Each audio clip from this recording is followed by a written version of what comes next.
Hello. For my complex case, I was trying to decide what I was going to do since I have not technically started my practicum setting yet, as it will start in the fall and I will do both semesters in one semester at MD Anderson Cancer Center. Instead of talking about one in my practicum setting, I was going to talk about a case that I had when I was still living in Jeffersonville or New Albany, Indiana. When I was still living there, I worked at New Hope Services, and I came across a lot. I worked for Child Advocacy and Parental Support, otherwise known as CAPS. And so basically, it's just a program in which, regardless of income or there's no income requirement, you can, whatever needs you're having, you can look for assistance through the CAPS program.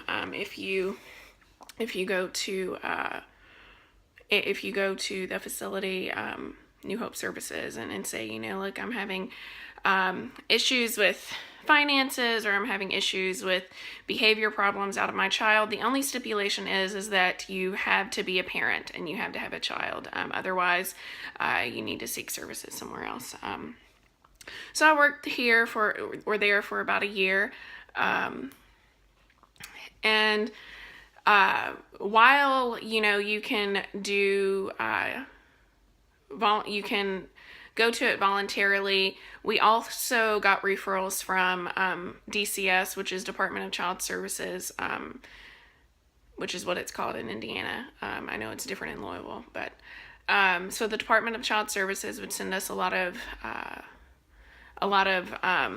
referrals, and it was that was the deal. They had to seek services through us if they wanted. It was kind of like part of what they had to do, like if they were referred to from DCS, and part of the stipulation for whatever was going on, or why there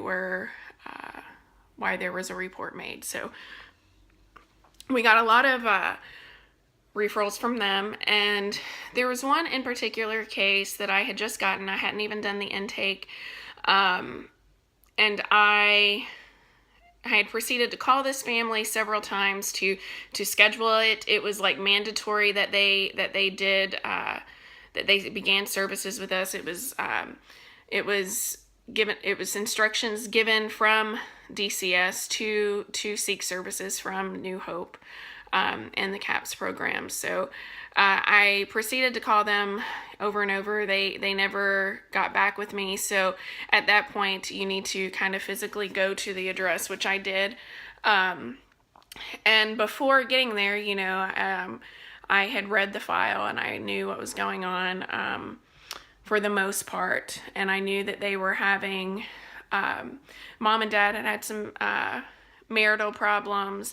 I know dad had left previously, but then he had come back, and there had been some DV issues that had been reported, as well as some child abuse and neglect type of things. And so I knew that there was a lot going on before I went. And so once I got there, I also knew that there were a total of 7 children, ranging from the ages of 10 all the way down to 15 months old. Or no, I'm sorry, 13 months old. And so there were a lot of children involved, and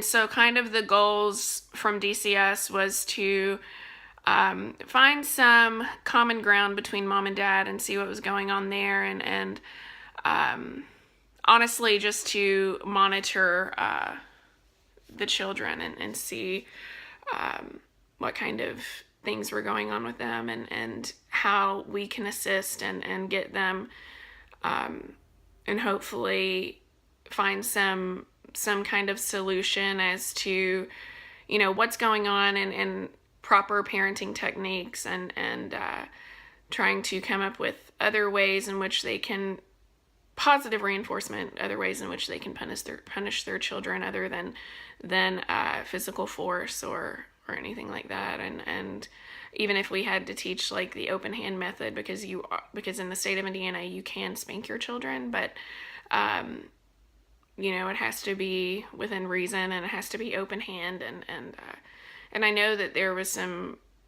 issues and reports of it being quite forceful and aggressive, and this was a concern. So anyway, so I get there, and there's a dog on the porch, and that appeared to be a little aggressive and didn't want me there, but finally he calmed down once I got up there, and he realized, I guess, that I wasn't threatening, and so he let me pass. And the first thing I noticed was when you walked on the porch, the window to the left on the house was all the way open, and right below it was a child's crib, making it extremely easy for any child of that age, being 13 months, to be able to crawl out of. And I kind of glanced in, and there was, there were significant roach problem in the bedroom, and there was a lot of clutter, a lot of it was bad as far as what was lying around. I mean, food that had been eaten just all over the floor, feces, dog feces, like all over the bedroom floor. And this is just what I could see from looking in the window. And then, so then I knocked on the door. There was no answer. I knocked again, there was still no answer. And then, like, the third time I knocked, I heard children in the back. So I continued to knock because I knew that there was someone there. And then once like I realized that there was no adults home, I noticed that the door was kind of open, and I knocked, and it swung open. And so then I called out, and I said, "Hello, this is Stephanie Hicks, your caseworker from New Hope Services with the CAPS program, and I was calling I was coming over to schedule an appointment as DCS instructed." And nobody came. Finally, a little girl came to the door, and I knew that she couldn't have been over 10 years old, as that was the oldest child in the home. And so she comes to the door, and she appeared quite scared, and it may be because they were used to people coming by the house. I know they were used to DCS coming by and other officials. So she may have been scared as far as, oh my gosh, am I going to be taken away or whatever. So I asked her, if her mom and dad was home, and she said, "No, they're not." And I said, "So are your siblings here?" And she said, "Yeah, we're all here." And I said, "Well, do you know when they're gonna be back?" And she just stood there. She really didn't know what to say. And I said, "Have you been alone for a while?" And she told me, she hesitated, and finally she said, "No, my mom and daddy just went to the store." And I said, "Well, how long are they going to be gone?" And she said, "Well, I don't know." And I said, "Well, how long have they been gone?" She said, "A long time." And I said, "Have you been here longer than today alone?" And she didn't say anything. So at that point I became scared. And so then I asked her how old she was, and she said, she stood there a minute, and she said 13. And I said, "Oh, really?" I said, "I thought you were 10. And so again, she was silent, and I said, "Well, it's okay." I said, "You don't have to be scared of me." I said, "I'm just here to check up on you guys and make sure that you were okay. I said, there's no reason to be alarmed. And I said, but if you just wait here 1 second, I said, I'm going to be back. And so at this point, I didn't know what to do as far as, or what, I couldn't leave 7 kids alone in the home. So I called my supervisor, because at this point I had only been working for New Hope for, I think, 2 months, if that. And so I was fairly new, and I definitely hadn't dealt with anything of this nature. So then I called my supervisor and I explained to her what was going on, and she said, well, you definitely can't leave. She said, stay there. And she said, just keep them calm but call the police and then call me right back. So I called the police before I went and talked to the girls or to the little girl, and I said, I explained the situation to them, and I said, they're here alone. I said, I don't know how long they've been alone. I said, she's not being very vocal on anything that's going on. I said, but she does appear scared. And I don't know if they have food. I don't know. I don't know if she has been expected to take care of them until mom or dad comes back. If they are coming back, I was like, I have no idea. So the cops get there, and they're talking to the little girl, and of course she's telling them the same thing. And then they pull me aside, and they're like, she says they're coming back, and I've been to this home more than once, and they have some issues, and they're called a lot because dad beats up on mom, and I know that mom beats up on dad, and it kind of goes back and forth, and he was like, so they're called a lot, and I have no concerns that they're not going to come back. And I said, okay. I said, well, I'm not sure that I feel comfortable leaving a house full of children here alone, not knowing whether or not their parents are coming back. And so, he said, well, she says she's 13. And I said, and I have proof that she's not. I said, she's 10 years old. And, and he continued to go back and forth with me. And I tried to explain, how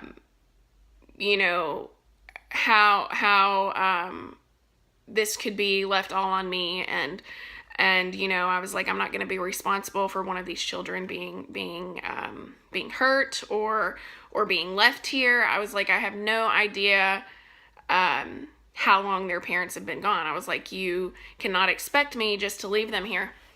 So then I called my supervisor again, and I told her, and she said, basically she told me, look, there's nothing we can do. You've called the police. She was like, all you can do now is notify their DCS worker and let them know what's going on.